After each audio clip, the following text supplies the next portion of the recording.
Beyond the Pages. Beyond the Pages.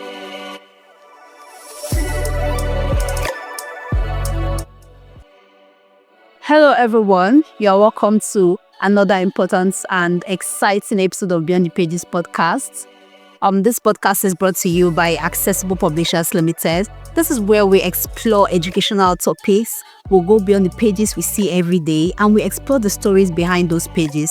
Most importantly, we also talk with people that make changes in the society, people that influence young minds.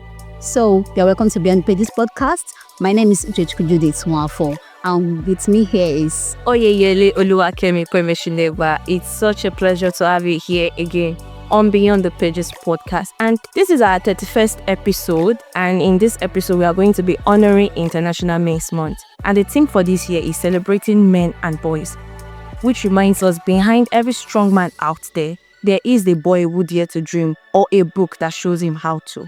And I would like to also share this. One of my colleagues always says that we don't normally celebrate men. We don't normally celebrate boys. But when it comes to women, girl child, mother, girl child, everywhere will be screaming, oh, this is for women. Yeah. But when it comes to men, boys, it is not as loud as the way Women's Day are. So on this episode, we are going to be talking about celebrating men and boys. Yeah, so exactly as she said, today's episode, we want to, talk about that part that we don't really talk about. We don't really talk about. That's why we are doing this episode. Today's episode is boys who read, men who lead.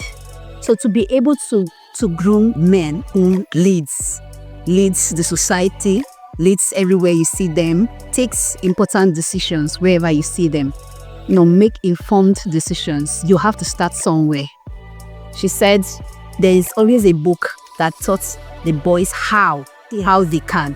So it's very, very important that we expose boy child to reading. So that's why we are making this important episode, to be able to know the role that reading plays in creating and molding men. From boys to men, they get to men. So this is a very important episode that's boy child, mentors, teachers. This is very important episode for parents as well. So follow us. Yes. And joining us on this episode is a man who lives and breathes this mission. Yeah. Mr. Emmanuel Farinuola. Did I get it right? Yes, correct.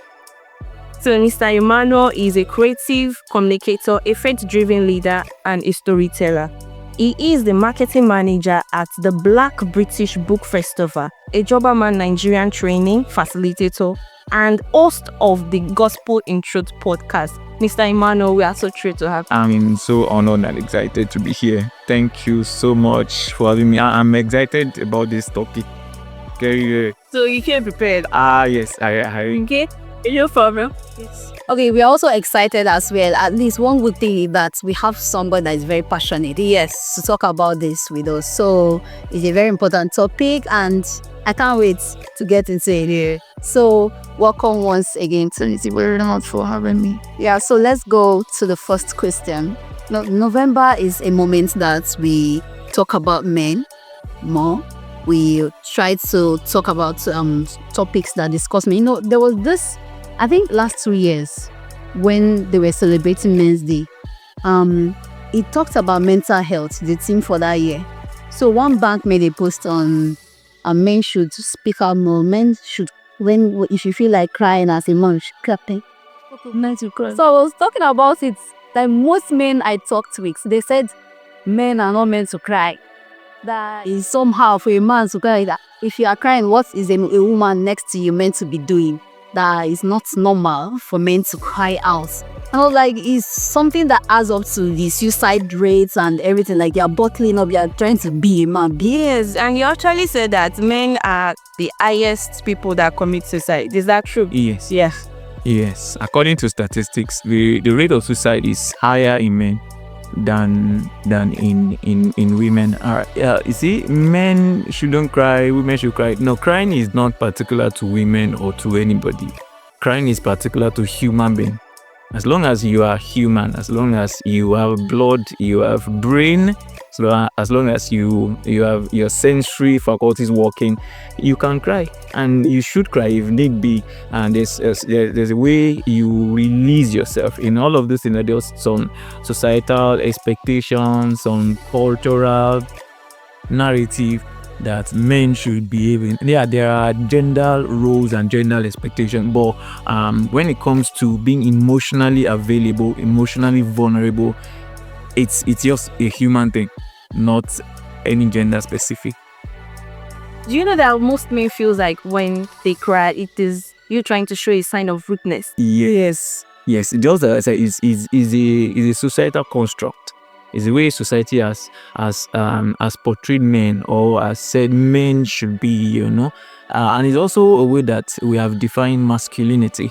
All right, we have defined masculinity as being hard, but masculinity goes beyond that. It's masculinity talks about integrity, talks about what we're here to talk about, leadership. All right, those are the real thing about masculinity. Is not bottling up things and then you are imploding. That's not true masculinity. So it's not a sign of weakness to show emotional vulnerability. It's not at all. Now when they are telling you be a man, they are quite make it soften up, and whatever you are facing, just show it aside. Nobody cares. Just carry yourself and be going. And okay, so let me not divert. Let's go to the person. But let's talk about how books helps to groom important men that are leaders that can take charge in society. So you are an avid reader, and every avid reader, their story starts from somewhere. Yes. So I want you to take us back to where your love for book actually started. So what actually drew you into the world of reading? How did it start? I think everything starts from the foundation, and I think that's really, really important. So I'll try to speak to both men, boys, and also to parents particularly, because they make the foundation for future readers. All right, it is easier for boys and men who grew up around readers to pick up the habit, and that's my own story. Right, that's my own story. I grew up among books. For the very first fiction that I read, Jane Eyre. I don't know if you heard of Jane Eyre by Charlotte Blonde. Was the book was owned by my dad. I think he bought it I can't remember the year. That was the first book as a young boy. I just picked Jane Eyre. Of course, at the time when I picked it, I didn't understand what was in it because it was a very big book. But I came out to the book I think when I was about entering university, and then so this is what I was reading at the time and everything. So that foundation. My dad is a teacher, and my mom is also a teacher. They are retired, and both of them retired as principals of their schools. So that gave a very solid foundation to reading. So we had no choice at home to boil that down to read. So we come home and we read. So I can attribute my reading, my love for reading, to the kind of background I came from. My parents, particularly, I remember one of the highlights of my childhood. I remember very vividly is when we get back from schools or on weekends. There's a way I read to my dad. I just pick up, which will interest you, especially Yoruba novels. Because then, English, everything, in school it's English, everything is English. So he was like, okay, how do you learn to read Yoruba? So when I get home, I pick Yoruba novels, different titles, and then I begin to read it out loud to him. And then not only Yoruba novels, many other novels like that, we read it out. So from there, develop a culture, and the educational background I had to, very, very fantastic. My primary school, secondary school, they prioritized reading a lot. So that was where I developed that flair for reading, that it becomes a pleasurable thing to me. That's good. I love that. I really love that. Though I'm a Yoruba girl, but yes, but let me baby. Yeah, of course. That's Yes, because I can't say I'm not disappointed, because they don't actually speak Yoruba to us. It was And when I was in school, Yoruba was introduced very late. So it was not really, the only thing I know how to do is the ABD. Okay, I can know that this is A, which is A. So I really like that about what she just said, and it's actually good. Teaching our children how to speak our modern language, which is very important. So let's move to the next question. There is that timeless saying, leaders are readers. Yes. You've worked with young people, professionals, and authors. How true has that been in your life, especially for boys today? Like, what is that part playing in your life or the experience? It's that phrase is one of the most accurate statement that readers are leaders, both way across genders, anywhere. When you see someone speak, when I see someone speak, I talk to people a lot, based on by the virtue of my work, and I interact with people a lot, especially when we go to the field to train people, young people, with Jobberman, interact with. So when I hear someone speak, I can with 100% certainty say this person reads. I can tell, because there is a wealth of information that the person is speaking from, rather than someone that doesn't read. The person is just speaking from the head or just randomly, and but someone who reads, there's a wealth of information they're bringing. Secondly, there is a structure of their presentation. This person is exposed to a lot of books and a lot of texts. So, and that differentiates people. Actually, it differentiates people because it shifts, it creates the paradigm and the way they approach things. For example, when we go to the field, we need people to take responsibility for some things. Okay, organize your people, organize this place, organize these things. More often than not, you see people like that. People that that when you interact with them, okay, this person has a wealth of knowledge. You see them taking responsibility. Yes. Okay, they know how to talk to their colleagues. They know how to move them to take actions. And that automatically sets people apart. And another way that that statement is true is that when I interact with people like that, I see some level of confidence in people who tend to read, or who I discern that, okay, this person read. There's a level of confidence with which they speak, because one thing that bets confidence is when you know what you want to say. If you don't know what you want to say, you will be timid, you'll be fearful, you'll be afraid if you just keep short. But if you know what you want to say, knowledge, and which comes from you read, you pick information from here and there, there's a way it helps you to take responsibility, to step on leadership person. So that's the main is very, very true across every places that I worked, across my experience. It's true. Yeah, so really true. Before we move to the next question, so you're saying now that the statement is valid in you. Very, very valid. Yes. So Yeah. Also, I've also come across something like that when I was working in newspaper firm. We're writing. Yeah. So they were now encouraging us to read very well, because if you are not reading, what you are writing might not be as deep as. No. There's something I call knowledge base. Yeah. Knowledge base is like a bank account. Let's say you are very wealthy. Say you are billions in your bank account. There's a way you carry yourself out that someone who is broke cannot. Okay, let's say for example we are driving. You have a car, I have a car, and then you bash another person's car, and you have like millions in your account. I bash another person's car, but I will borrow money to fuel that way. There's a way you come out and you talk to the person. Okay, don't worry, just calm down. Me, when I come down, I'll just be, hey, I'm sorry for this kind of things. That will be my approach because of your financial base. The same thing goes with knowledge.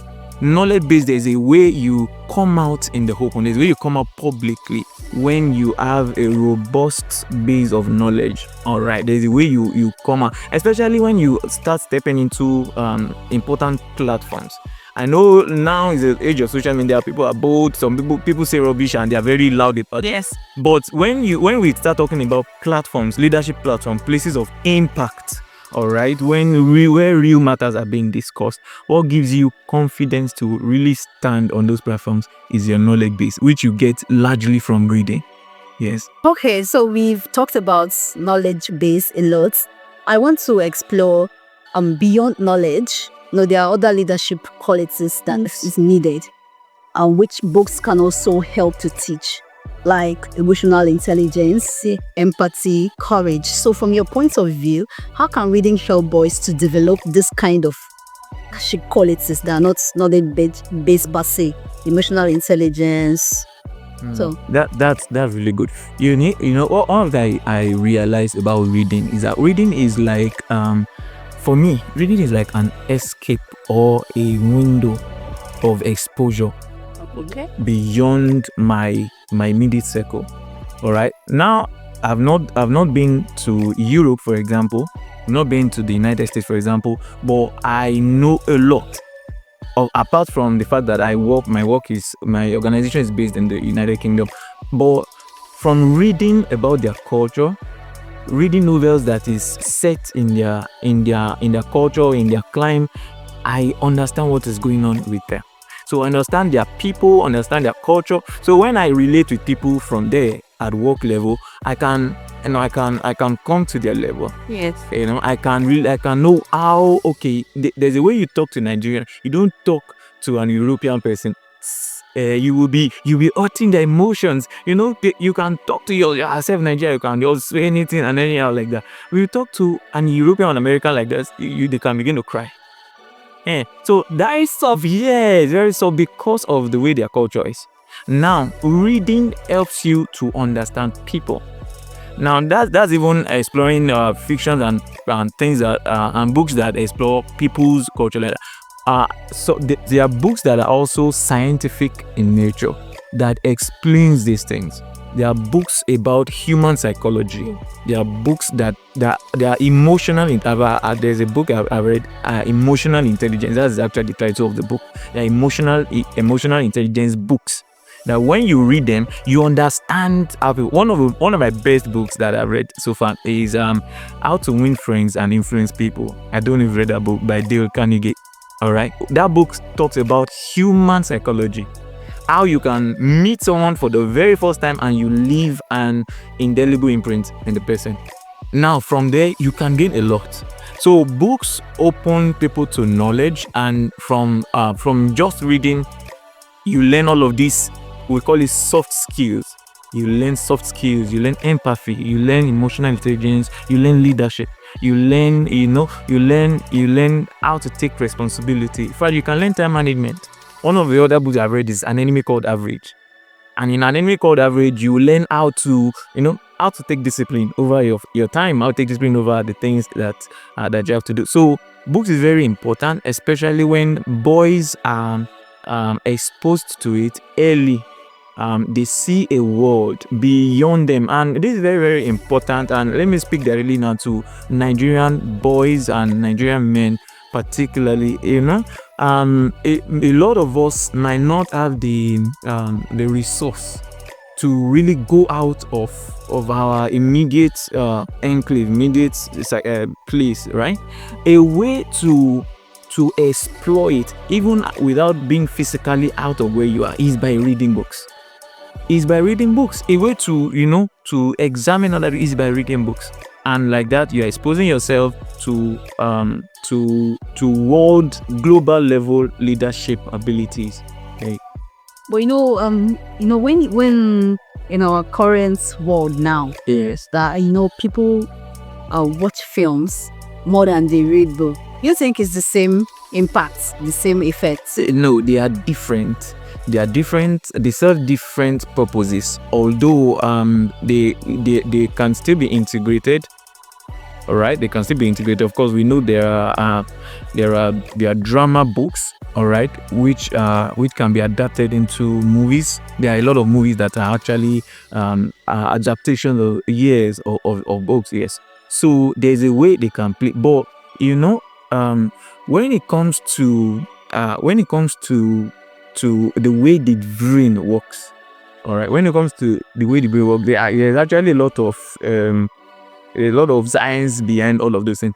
when it comes to the way the brain works, there are different ways people learn, right? Some people learn more visually, all right? Some people learn more by seeing and everything. But what the point I'm making is that when you want to base your knowledge seeking on films and movies and all of those stuff, the theater form of it, there are many points that could be lost.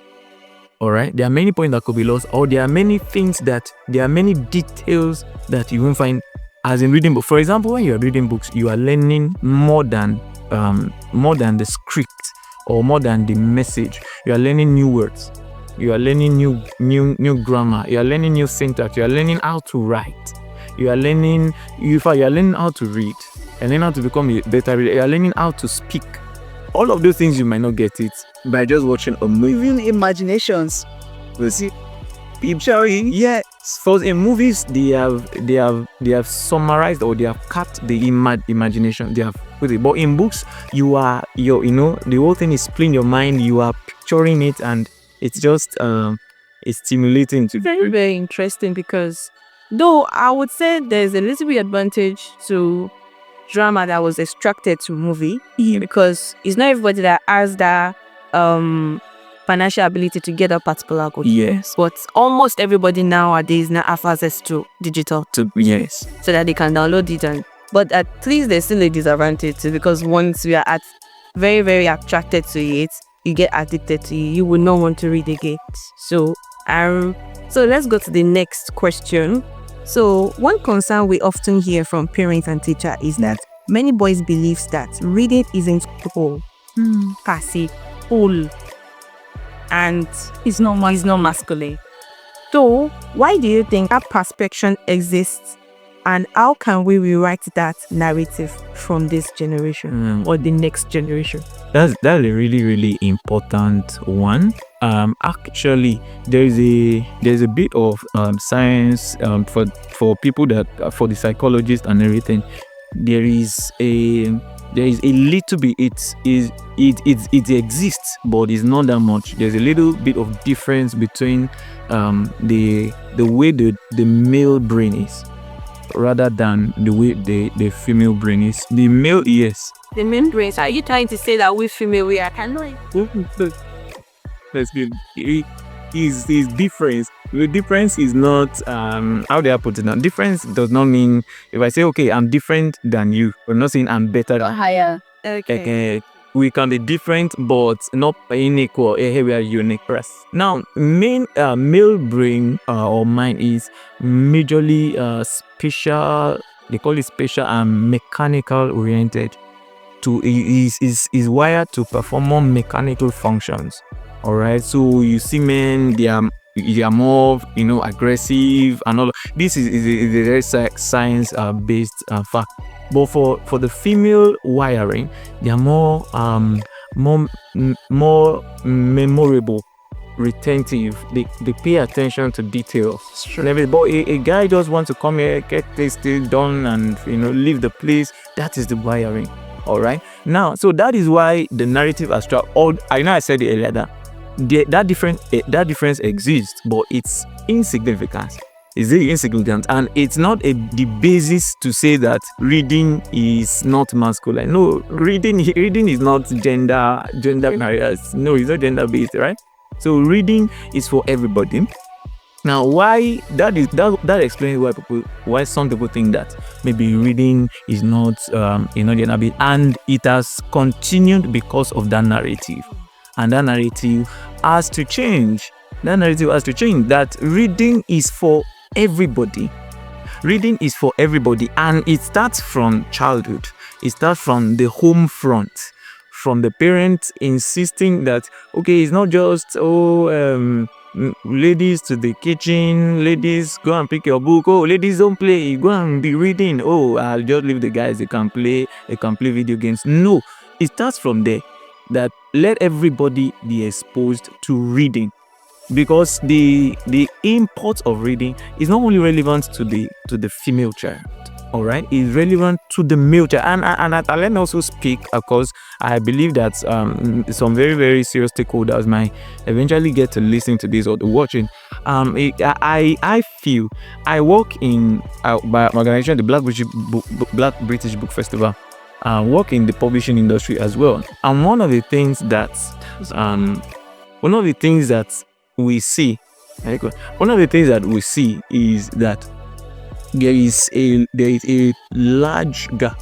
Yeah. There's a large gap between a female participant, all right, between a female participant and male participants, all right, and that is owing to the fact that a lot of endeavors and a lot of effort have gone into advocacy for the girl child literacy. Yeah. A lot, especially in the last starting from this new century, from about 2000 downwards.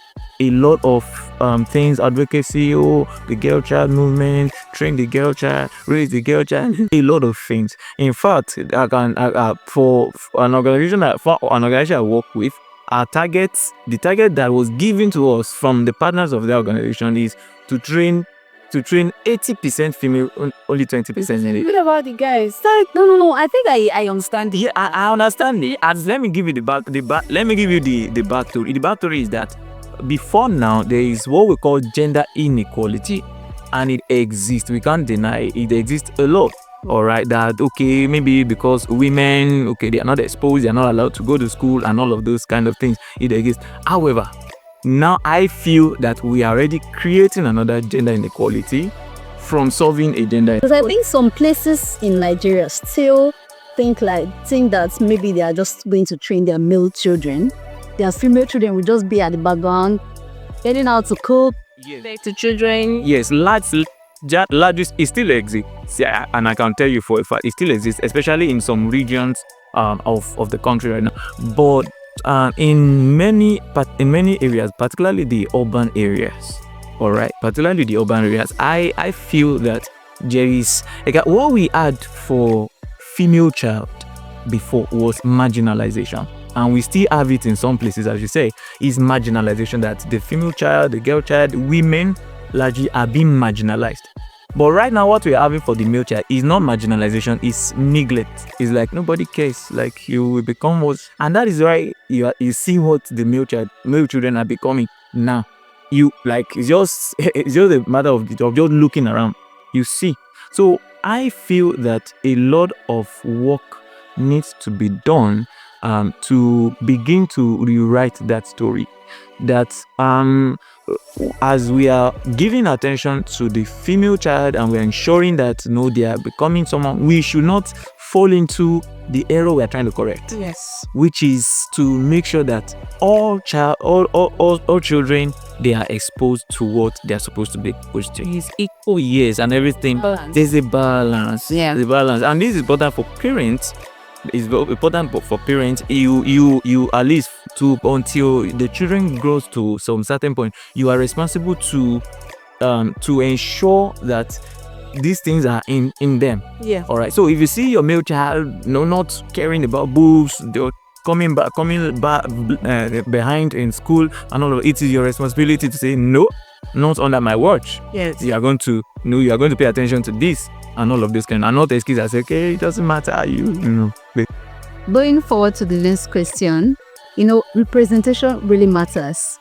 Boys need to see themselves in the books they read. So how important do you think that this has to be reflected in books that are given to boys to read? How important do you think it is for boys to read books that has strong male figures in them? Yes, the representation is actually very, very important. In fact, my organization, the Black British Book Festival that I work with, that is our major drive. Although ours is not on the gender base, is more on the racial side. Is how black figures will be more in our books. especially there in the UK publishing world, how we have more black people represented in books, black children, black men, black women in books, because a lot of the books over there is just populated with white people and everything. So I know the importance of representation. When you see yourself, when you read a book and you see somebody that is that looks like you, someone that goes through us kind of a thing that we are going through, there's a sort of revival, if I can call it revival, that is going on right now in the southeastern part of Nigeria. All right, people are kind of returning back more to culture, and in fact, not only the southeastern, it's even generally Nigeria. People are there's a kind of reconnaissance, but people are going back to culture, becoming more traditional. So you see a lot of this. Now, all of those things are happening largely because of what has been documented in books. Books like Chinua Achebe's Things Fall Apart. You've read Things Fall Apart. Is a book that really, really exposed how colonialism came and all of these things, how it entered, and very, very very, very tragic story there. All right, so when people see themselves in book, see their stories in book, see their culture in book, it resonates better. Yeah. Yes. It resonates better. So for a boy child and for men, actually, there is a lot of representation that needs to be done. For many of the authors that I have read, if I struggle to find authors that really, really are speaking to me. All right, majority of my authors, God, I am more inclined to politics. I just love politics. I didn't do too much of sport and everything, but I'm more inclined to politics. So I read, many of the authors write on politics, write on economics, write on psychology, write on faith and all of those things. But to see authors who sit and they are writing fiction or non-fiction, and then they are deliberately focusing on the male child, I think that is a gap. That is a gap that really, really needs to be filled in the literature world. Yeah. So when you were talking, I thought about something. Then I was growing up, I read Purple Hibiscus by Chimamanda Adichie. I related very well. Yes. Sorry. Like it felt like and the one is like because like the place that she was talking about is where I am from, and the religion Catholic she was talking about, like the university I also went, like everything was just and I was resonating. And she was talking about Kambili, this young girl. I'm a young girl. Exactly. So like I was able to relate. So you picture yourself in such a book. And she still use first person this thing. So as you're reading, you are like, this is also about me. Find yourself in stories. All right. So this that's a message to writers, to authors. Like that is a gap to fill. Of course, to myself also, I'm also picking notes there. It's a gap to fill. That our boys, that demographic needs a lot of things to see themselves represented in books. It can be an inroad for us to reach them, to begin to be able to read books. Okay. All right. So go on. My question, Royals. We're talking about school and masculine, right? Oh, okay. Sorry, I'm just going to just I'm actually, that I was lost. I wasn't that lost. It's just I was trying to like imagine things from what they said. Okay, I was like, this section is actually a very good one, a very great one for both the male gender and the female gender. Because I like the fact that it's not only basing it on male alone, it's also basing it on female, which is actually good. So, going to the next question. Are there any male authors, leaders, or even fictional characters that you think model this kind of strength and character for young readers? That's actually a lot of that I said, there's a lot of effort to find, and let me just, probably it's my own maybe there's a lack on my side. I don't know more. So that we people are looking at this, they won't say, why you talk like that? Right? Because actually, I'm very interesting. Based on my work, I relate with authors a lot. In fact, because we do festival every year. We run festival. We did a festival just last month, October, and we had 116 authors that came around. All right. Now, in my relation with authors, I find out that even authors that write about male child, they are females. Interesting. For example, there is a particular female author, is in Nigerian, but she's in the UK. Her name is Lola Jai. She wrote a book, The Attic Child, and it's a book that is centered on a male child, on a boy. All right. So I think that we still need a lot of authors. Does not mean that they are, just like I said, majority of male authors you see writing about politics, writing about psychology, economics, and all of those things. But to come down and to relate with the emotional place of boys, all right, we still have a lot of work to do in that regard. So really, in Nigeria as it stands now, I really don't know much of an author that is their niche, that is their fault. I really don't know, right? But outside Nigeria, I still know some people, some authors that are male, that's YA authors. You call them YA authors, young adult authors that write and speak for young guys, young men that are transitioning into adulthood. Sure. Okay, that means that there's a lot of work. It's a lot of work. It's all work. Come. Okay, so going on to the next question. You agree with me that we are in digital world.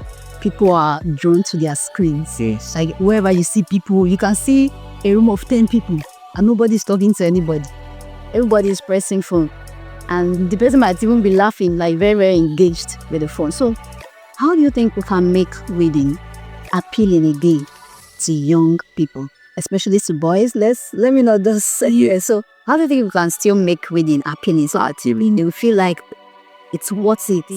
Yeah, because people are just more of few seconds interesting videos online now. So let me think on that. Just off my head, I think three things majorly. One is value, our value system. 2 is interest, because value system will also determine interest. And the third is a choice. Choice is what is available for us, right? So our value system has to really, really be redefined, particularly in this part of the world. There are 2 book festivals I know of in Nigeria. I think one is in Kaduna, the other one is in Lagos. Okay, there was one that was done here in University of Ibadan recently.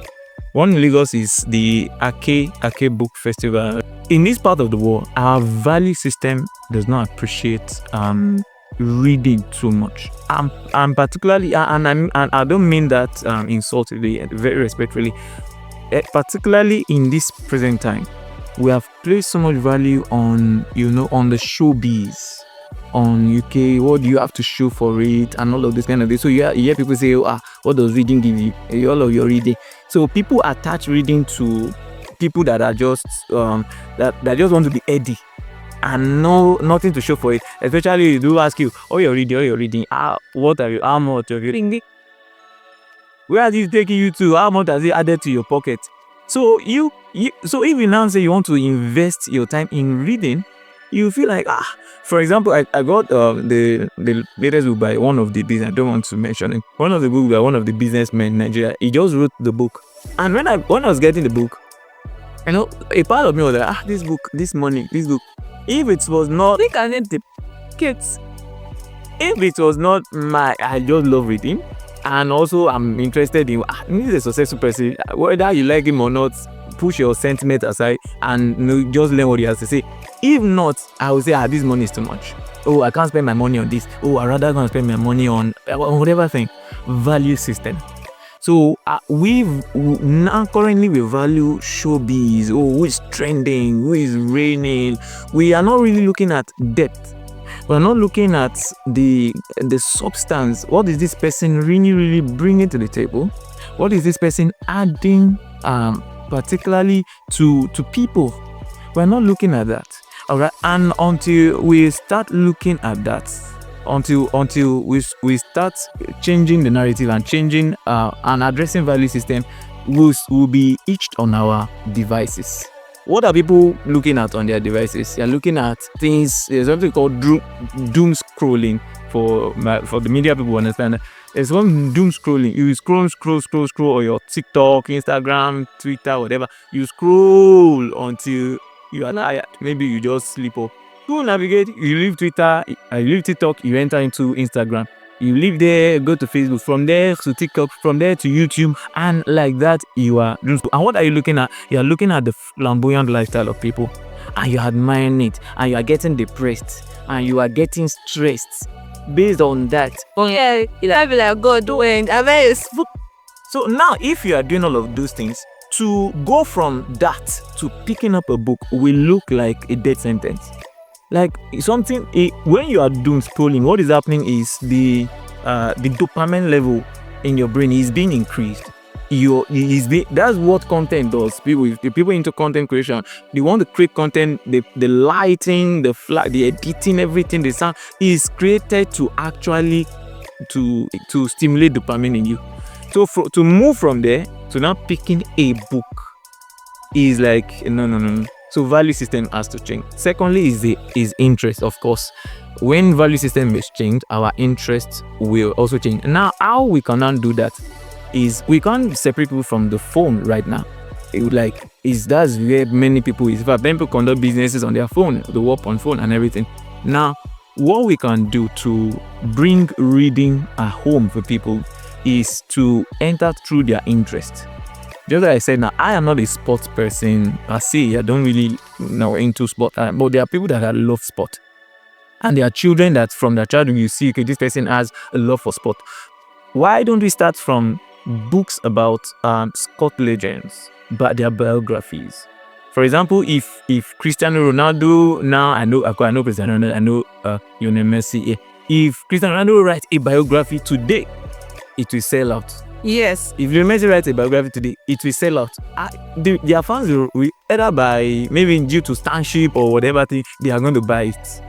And that can be, and so what we can do, particularly as key players in the publishing industry, is to look for ways to enter through people's interest like that. So what interests people?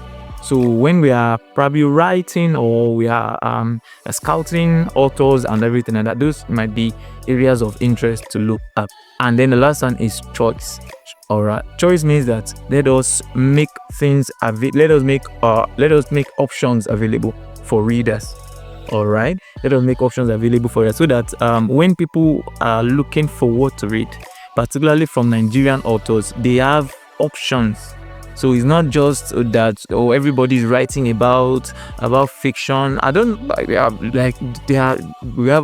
us have books on fantasies, let us have books on romance and different genres of books. Let's have them so that when people, whatever your interest and your choice are, you can find what is for you. So I feel that is how we can actually navigate through this I can't call it the pandemic or screen. Okay, let me really add something. For me, for someone that is always on phone, to calm down and read. You have to calm down your attention span. You have to be there. So when I normally read, let me confess, is maybe there's no light at home again. And if I watch too much TikTok or press phone too much, my phone will die. So I just have to read then. And I will just see it very, very interesting. I'll be like, I would have been reading, this is very nice. I'll enjoy it. But when my phone is back, my dear, it's gone. Another thing, there is something called audiobooks. Yes. There are audiobooks.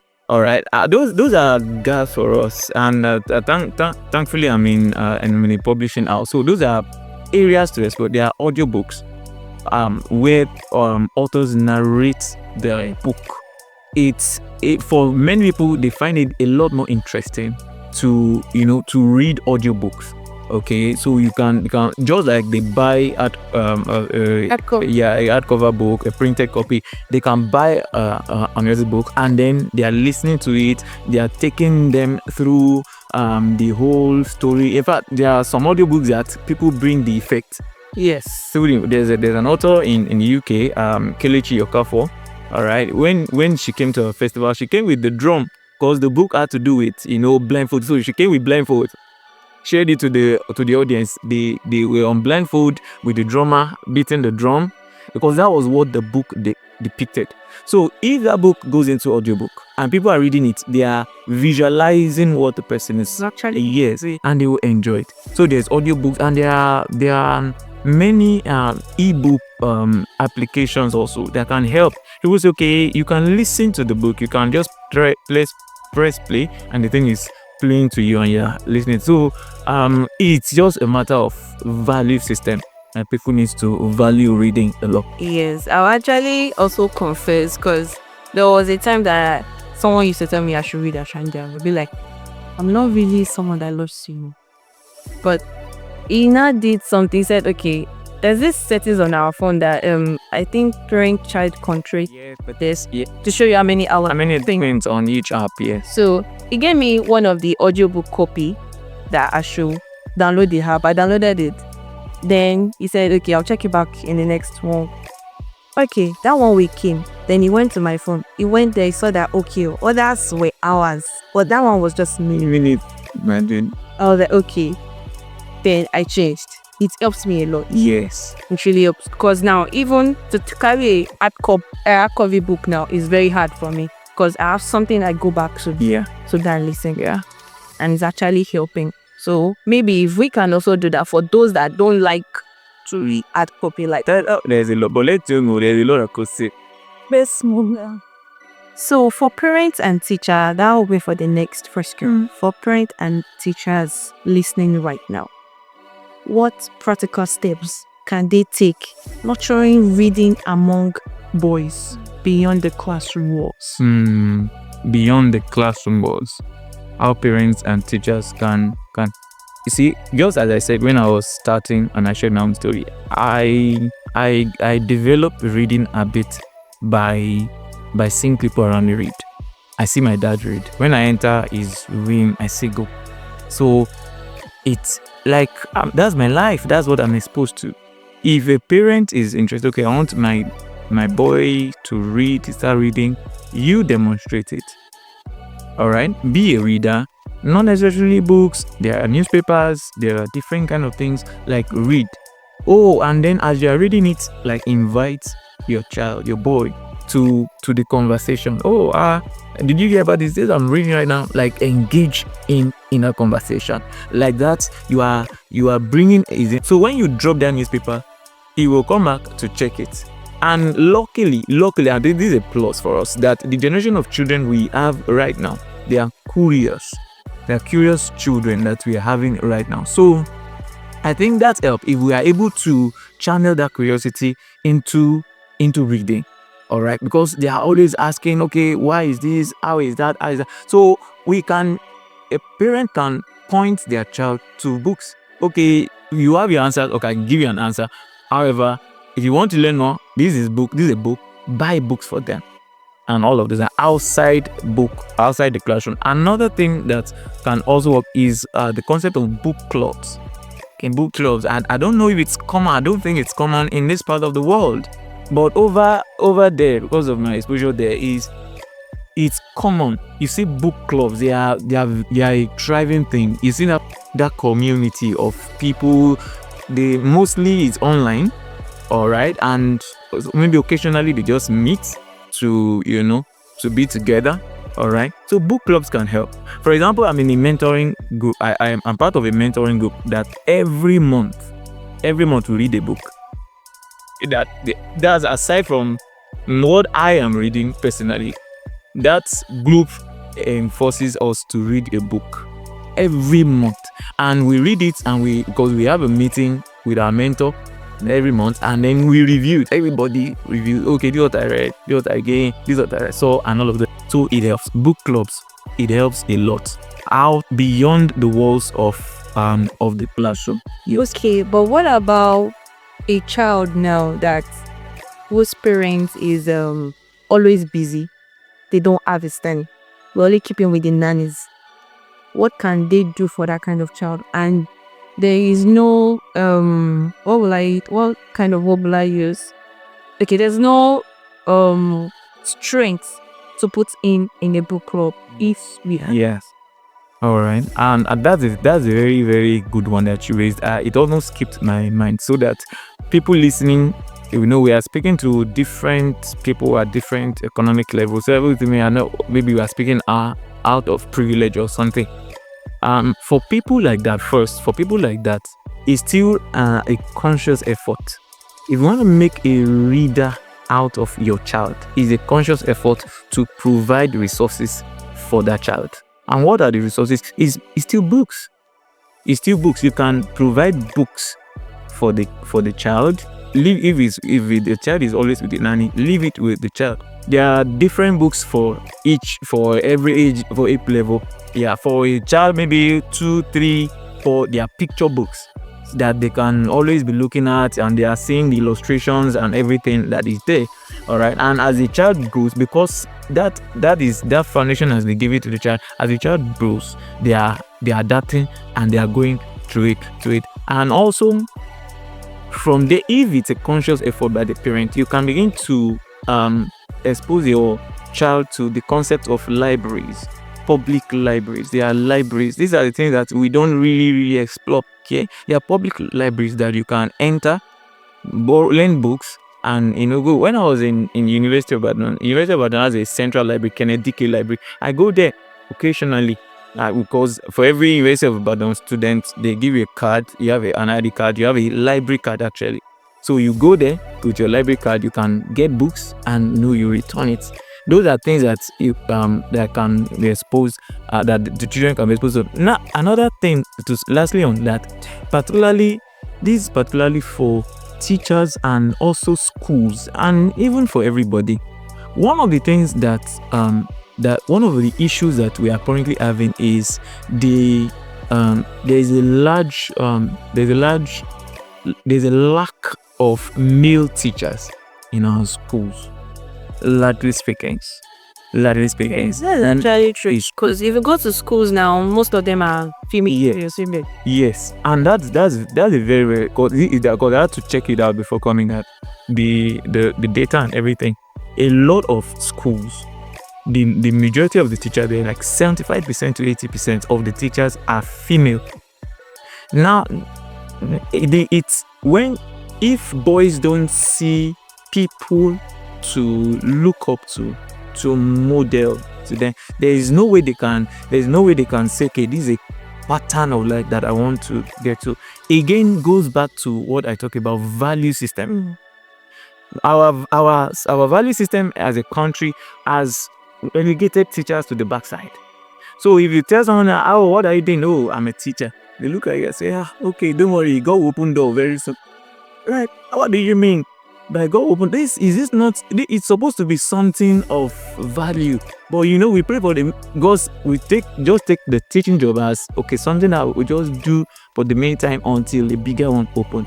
But meanwhile, it's a big call. It's a big responsibility, and it's a call for many for young guys also to also pick it up as a call. For people that say, I don't have a job, I'm unemployed, and meanwhile, many people, many such people like that, they study probably education in school. Their actual place is to be in the classrooms, but because the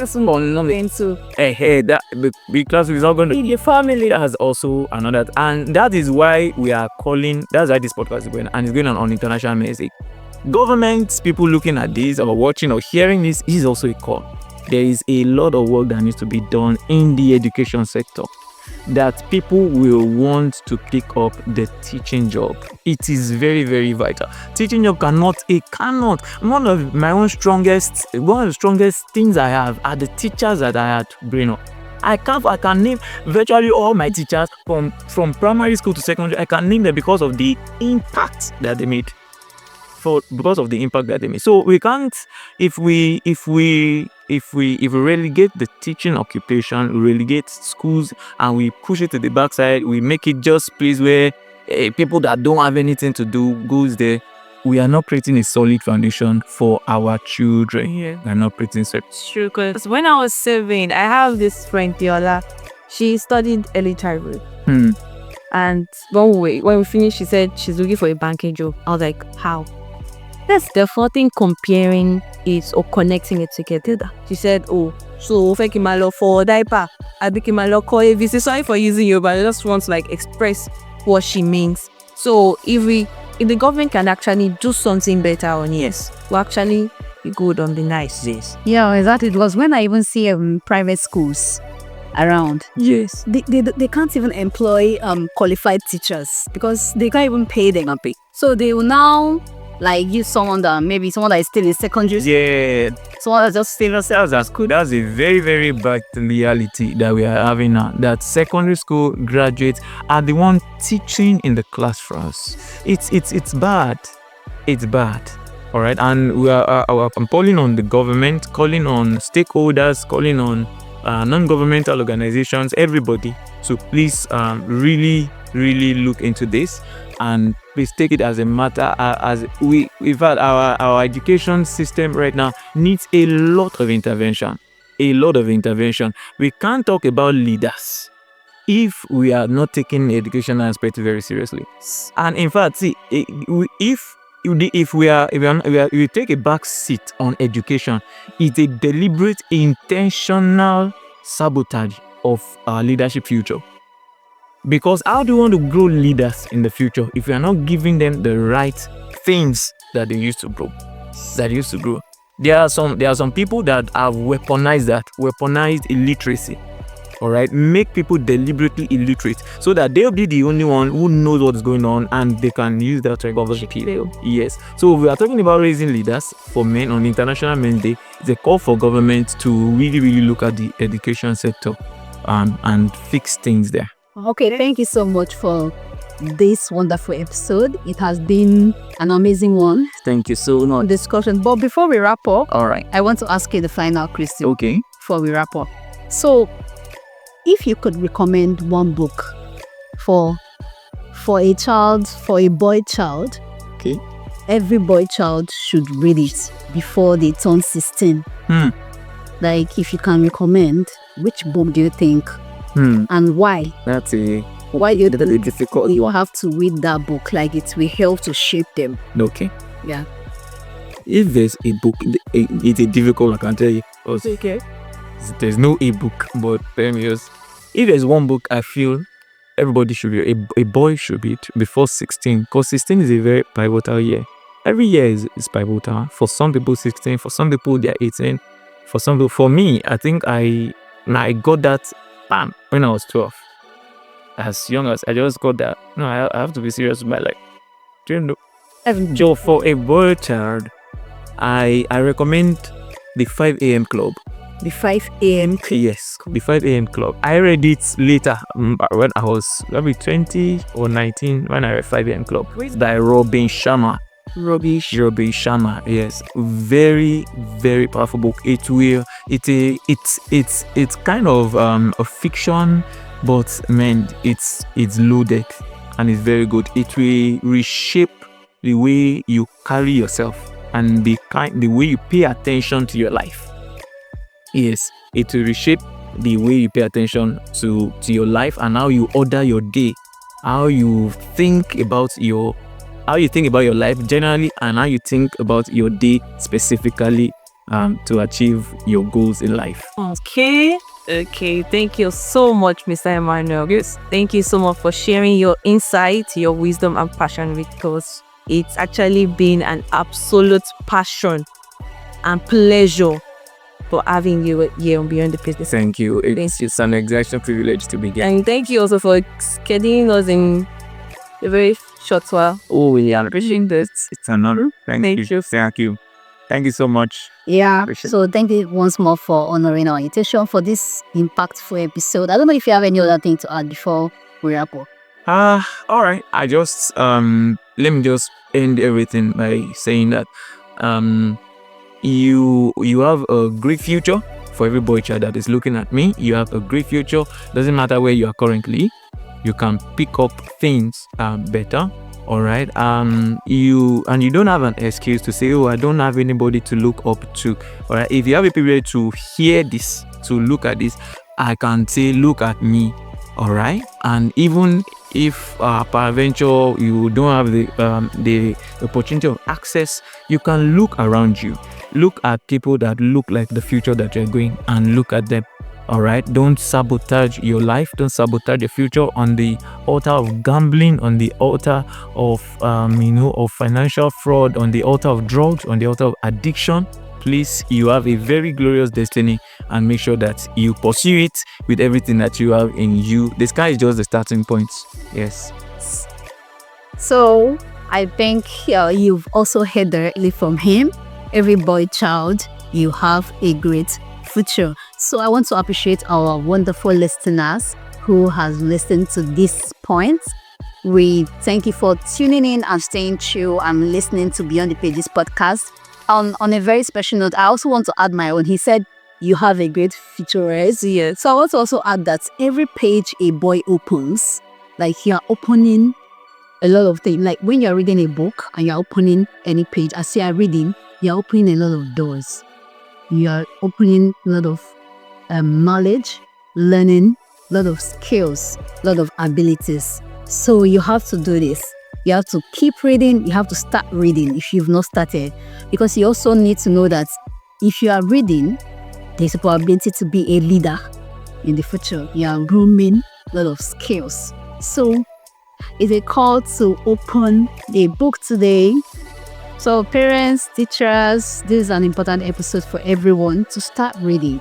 So we never can tell where we'll see ourselves tomorrow. We would love you to follow us on our social media platforms. We're on Facebook, we're on Instagram, we're on YouTube, we're on TikTok too, as Accessible Publishers Limited. We're on X, formerly Twitter, as Accessible PL. Then our website is www.accessiblepublishers.com. Yes, and don't forget, the future belongs to those who read and learn. So until next time, keep reading, keep growing, and keep loving us on Beyond Pages podcast. Bye.